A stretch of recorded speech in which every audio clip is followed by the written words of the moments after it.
What's up, Kengan fans? Apologize for the delay in the review, but as we all know, the job that actually pays money, and therefore the bills, kind of comes first, and that's sort of what's been happening this week.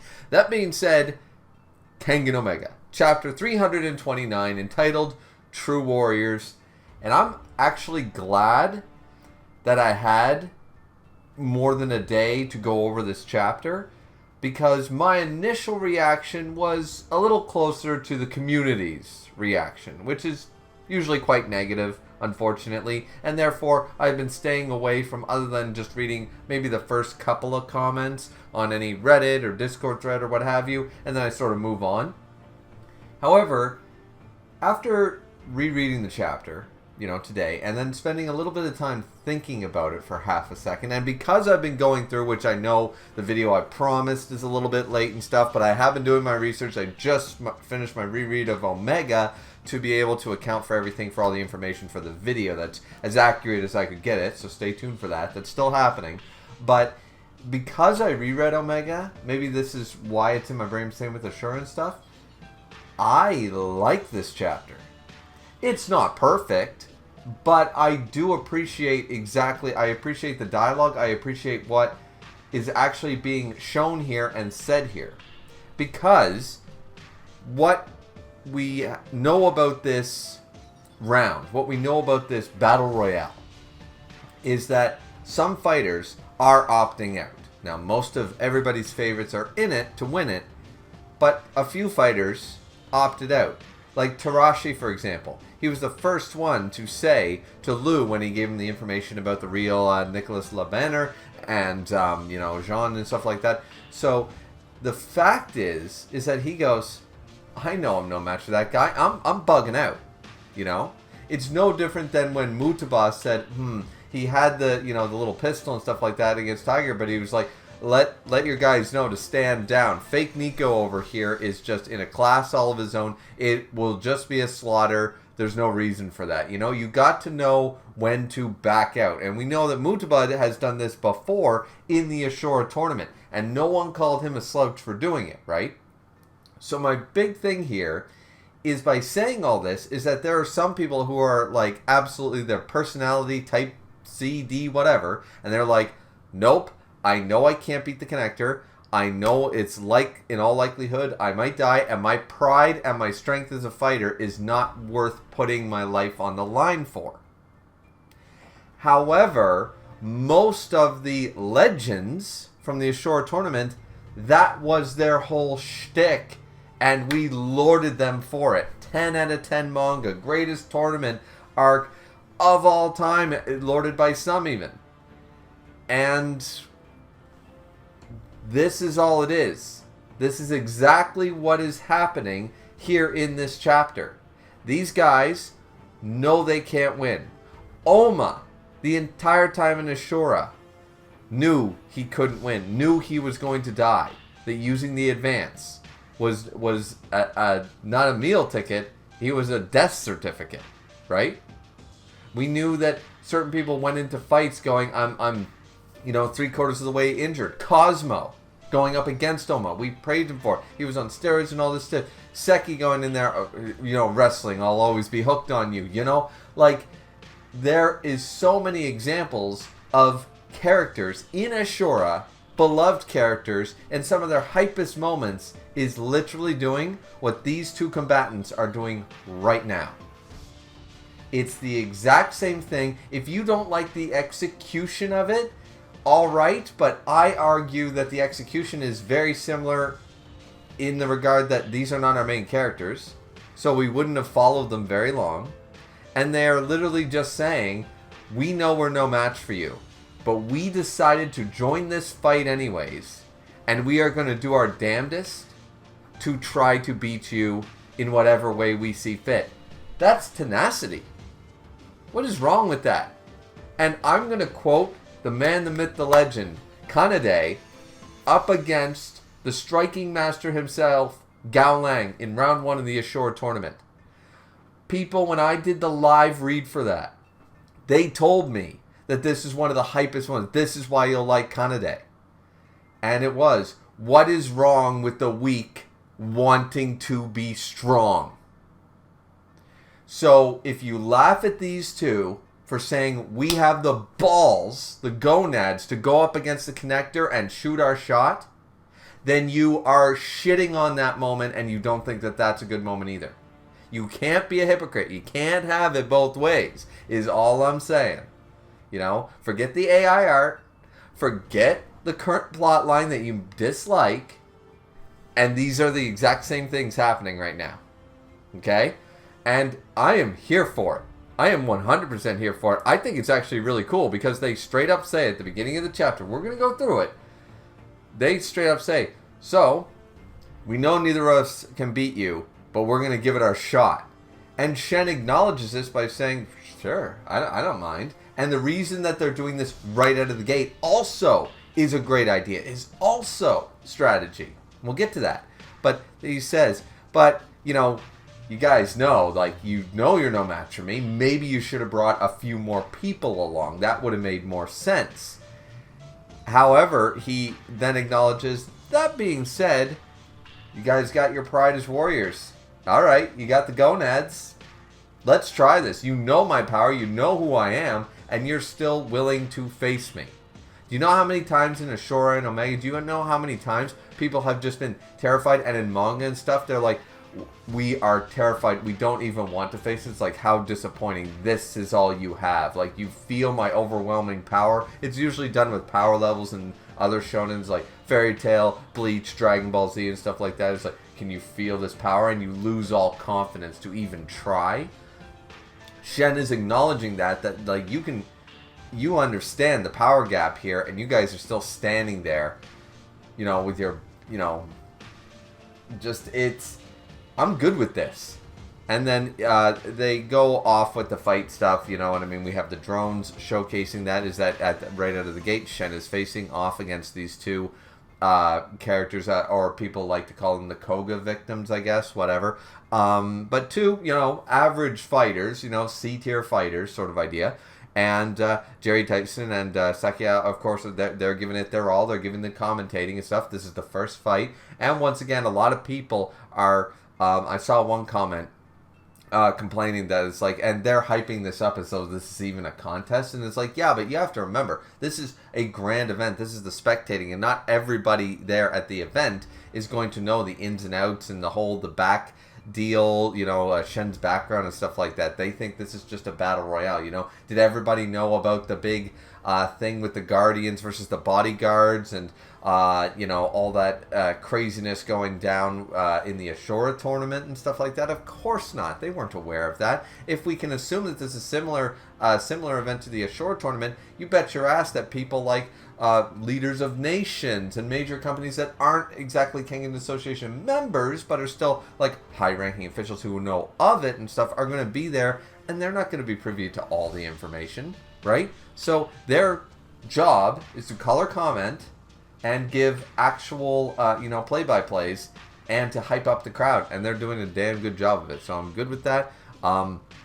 They immediately acknowledge that these two are they're good fighters, they're C-tier fighters. I'll put them in C without even doing a power scaling list. I put these guys, roughly near the top of C-tier, you know what I mean? Maybe they're low B, I don't know yet. But they, even though the officials, they're acknowledging, like, this is not even going to be a chance. It's like, I don't even know why they're doing this. And that's immediately when they rush him, they each get taken out immediately. And it's like, okay, that is what we expected. This dude walked forward and slapped two fangs of Metsudo along with two other bodyguards, like, whatever. You know what I mean? These guys are no fangs of Metsudo. We knew how it was going to go down. Here's where the tenacity comes in. Here is where the warrior pride, the fighter's will sort of comes in, and they're just like, yeah. Shen's acknowledging, oh, well, it was probably impromptu. I don't think you guys, this is your big strategy came up for the last 3 weeks. So, not too bad. You both rushed me from the sides. There was no hesitation. Pretty good for you. I got high hopes for you guys. You guys are pretty good fighters. And then, boom, all of a sudden, I forget their names, sorry, but the guy who's not the Bee Stinger guy, he grabs Shen and actually catches him and stuff like that. And Shen's like, oh, wait a minute, you recovered quick. Good for you and stuff like that. And this is where, like, they're reeling from the hits that Shen gave them. But Shen is used to being able to tap and people go out.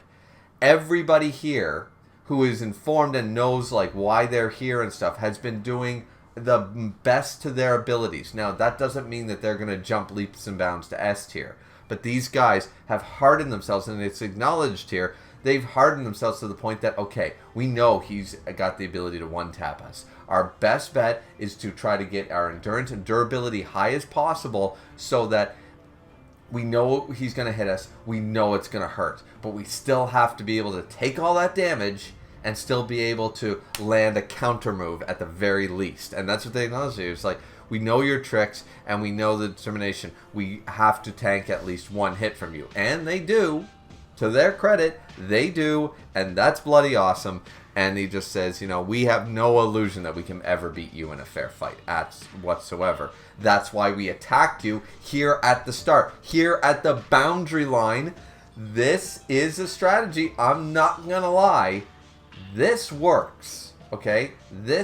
They don't know everything that we, the readers, know. So if you stop for a minute and think that these two mid-tier couple panel characters have shown 1 to 2 on-screen fights in 600 chapters of Kengan are privy to the same amount of information that we, the readers, are, okay, I'm gonna say no. And so, in their mind, they've been training their muscles like crazy. They saw the power and the footage of when he, you know, tapped everyone at the Kengan Purgatory meeting thing.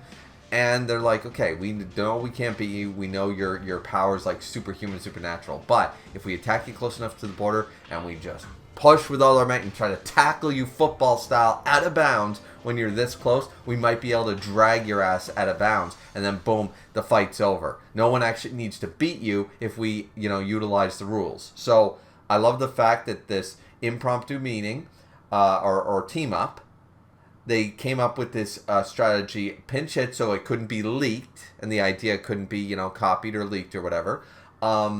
The idea that, so that's a positive. The idea that these two were like, okay, we have to attack him immediately sort of idea. And plus, using the rules to their advantage, knowing that probably just about nobody in this, other than Oma, Kuroki, and Ryan, have even a shot at touching Shen realistically. So, alright, I'm here for it. I like this. I like these guys. I like the strategy. If this was not superhuman, I'm 90 years old because I don't fucking breathe that often, Shen, this would work on just about anybody, right? I'm just saying, this would normally work, and it's a good strategy. Shen acknowledges this and goes, oh, so that's your game, you know? And he says, he acknowledges that, like, it was wrong of me to not, you know, take your tenacity into consideration, and it was wrong of me to show you mercy, you know? I'm actually going to take you out now. And it, by the looks of it, he actually uses a move like he's using his martial arts or whatever like that. Not exactly the Nico style, but he attacks them in the same way he attacked Lu Han, in full force, no holding back. And it clears them. It clears them completely. Now, you could argue that he's holding back to the point of not killing them. Okay, but he gave it, in my opinion, now this part's a 100% of opinion, he gave it as much force that wouldn't kill them. So the maximum amount of damage or force he needed to not do lasting damage, to not kill them straight up. So pretty much as close to all out in this tournament as he's allowed to be.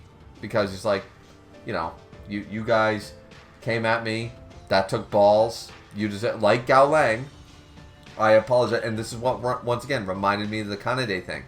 Like Kanade yelling at Gao Lang for treating him like a small fry and acknowledging, I am a small fry, but that doesn't mean you should be holding back. It's insulting.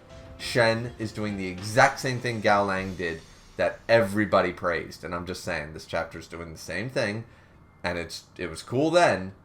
So, just using the same words from the last manga and same situation over here. So anyways, yeah, I like it because they even said push like your life depends on it and stuff like that. They get basically weeping willowed. Shen, it's actually a really cool shot. I like it. Some people were complaining about like the bendy legs and stuff. I just think it's the fluid emotion or whatever. We've seen that kind of shit before. And then boom, the solid hit with Shen looking very serious face Shen. Boom, sort of idea. And as I said, giving as much force right up to the point of any more force would have probably killed them or taken their heads clean off. So he removes their their Apple Watches right away and says, "Please forgive me for looking down on you." Very, as I said, Gao Lang, like, I shouldn't have shown you mercy. That was wrong of me as a warrior, as a fighter, as someone who's participating in this. Like, I'm here to have fun, but I'm also taking this seriously, and I, right out of the gate, I didn't. That's my B, right? All right. This is good. This is a good opening chapter to the shot. They acknowledge everyone spectating, acknowledges Itomatsu here, is acknowledging they had a good plan, and if executed right, that would have actually worked. So not a bad idea, realistically. Now, most people have their, once again, the unfortunate pride as warriors, like Ryan, Julius with his strength, Waka. They're not going to be satisfied winning by a technicality. Remember how much they didn't like the purgatory rules, because they're used to kill or be killed, no holds bars rules. Until you knock a fucker out, or kill them, you haven't won shit, right? So I remember that, Agito and stuff being like, "Yeah, like, you won that goddamn fight against Carlos. I don't give a shit," right? And I'm sitting there like, yeah, you tell him, Agito. So, same idea here, right? Like, most of these characters have too much pride to want to resort to using the rules. They want to win by their own means, their own methods, So it is what it is. Now, of course, everyone told me, I was already told, my Yan slander, I forget who said this exactly. Was it Meta? Anyways, my Yan slander is supposedly going to end. Now that this has started, my Yan slander has to end. And what did I say? I said, I'm looking forward to it. Because Shen said, you don't get to stay by my side. I want to have fun. So, go fuck off and do your own thing. And I'm like, okay, Yan without the connector to fucking protect his shadow and protect his ass. Let's see how powerful this guy actually is when he's on his own. And we don't even get a single full chapter of the Battle Royale before Yan's like, "Oh, hi, Connector. I'm Yan the Boy Scout. I sent the others on ahead, but I really, let me stay by your side at least." Jesus Christ. I've seen a puppy be less affectionate than this goddamn guy, Like, god damn. Like, oh, and he's like, "Oh, you started already and stuff." It's like, Yan, you do not want to get your hands dirty because you're afraid of getting whacked. You don't want to go face Agito. You don't want to go face Roland. You don't want to go face Ryan. This dude is, like, I'm sure by the end of the Battle Royale, this dude is actually going to have to fight a real S tier. But for the love of God, he's always under this dude's shadow. And Shen even told him last chapter, piss off. Leave me alone, go fight your own battles, and see who wrecks you. Because Yan he cannot beat Oma or Kuroki. He would lose. 100% of the time he loses. There's no ands, ifs, or buts with that one. So, I'm just sitting here like, if you want the Yan slander to end, actually have him fight somebody. And not a B tier, alright? You know what's going to happen? Yan's actually going to have an on-screen fight, and it's going to be against somebody like, I don't know, Haru's pretty good now and shit. We don't know the full extent of that, but like, Jose. He's going to be up against Jose. Good fighter. Good gladiator. Can he beat Yan? Probably not. You know what I mean? So, that's going to be the problem. It's going to be, okay, he's going to face an A tier, arguably, or a top of B tier, but he's not going to face an S tier. Like, Yan, it's going to be down to the wire until Yan actually, like, his first fight isn't going to be up against, like, Kuroki or somebody, you know what I mean? It's not going to be, and it's just going to infuriate me even more, because everyone's saying, like, Yan's so great, and I'm sitting here going, prove it, So, anyways, Shen goes on to say, they were true warriors. It's only courteous to fight them on even footing. Once again, hammering home the idea that, like Gao Lang, he was like, all right, he used his full strength up until killing Level Fist. He used his full strength, and he actually used his martial arts to take them down, as a sign of respect. Awesome. I like it. I'm good with it, and it's cool. So, Shen forgets about the whole, Yan, go do your own thing, and then we end the chapter with a total hypocritical Shen here going, let's go, Yan, we're going to win this. And looks who's motivated for once. Now 62 fighters remain. End of chapter. But, as I said, it bothers me because now Yan is once again hanging out with Shen, and I'm just like, I'm sitting there going, I really wanted Yan to be on his own because I'm curious. I want to see how good he is. I'm sure he's S tier. For all the slander, I'm sure he gives S tiers a fight. He doesn't get one-tapped by just about anybody. But, people are treating him like he's literally top 5. And I have no fucking evidence to support that shit. There is that's headcanon great, but I really don't see it. Yan gives a lot of the S tiers a hard fight, but Oma's not losing to him. Kuroki's not losing to him. Shen's not losing to him. Honestly, I don't think Waka loses to him. You know what I mean? I can name a few people. Gao Lang probably beats him now that with all the new upgrades that all the characters have been getting. I'm really not convinced that Yan is top 5. I'm sorry about that, but. And he can't beat Joji. We all know that Joji's number 2, the real number 2. And Jerry Tyson is, of course, the real number 1. So, I don't know where the Yan love comes from. It's not so much me Yan slander. It's why this affection for this guy? Why? That's all I'm curious about. Anyways, that's it from me, guys. Hope you guys enjoyed. Sorry for the lateness of the review, but I think I covered everything. I covered my feelings about the chapter being very comparable to some great moments in Ashura that are now being treated as a joke now in Omega, even though the parallels are all there. They line up in sync like crazy, and hopefully I hammered that home enough that this is so similar to what we've been reading for now years and hundreds of chapters. I don't get why it was okay in the first 300-400 and now it's not. Nobody will ever be satisfied, no matter what they do, at this point. So, as I said, if nothing in this chapter pleased you at all, and you can't see the parallels that I'm drawing here, I would once again urge you to, unless this is your guilty pleasure manga where it's, I guess, the people that like me and stuff. I don't know. Just if this is your guilty pleasure and you take some satisfaction out of reading week to week, that's great. Good for you and stuff. But if you're just reading this and hating week to week, month to month, and there is nothing you've liked for years, then I personally urge you to go do something else. If I can't stand a video game, I play it for a whole weekend and I still don't like it and I'm getting frustrated and I want to throw my controller like I'm a 13-year-old again, I'm probably just going to give up on the game and sell it or some shit, I'm not going to put 100 hours into a game that I don't like. So I don't get why people do the same, but, once again, I just don't understand. But anyways, yeah, I really thought the chapter drew a lot of parallels for some early Ashura tournament stuff, and I'm here for it. I like it. I don't think it was a bad opening chapter to this Battle Royale at all. So, that's my take, everyone. Hopefully you guys enjoyed. Sorry for the lateness. Like, comment, subscribe. Hopefully next week is on time. I'm going to try my best. Okay. Have a good one, everyone. See you later.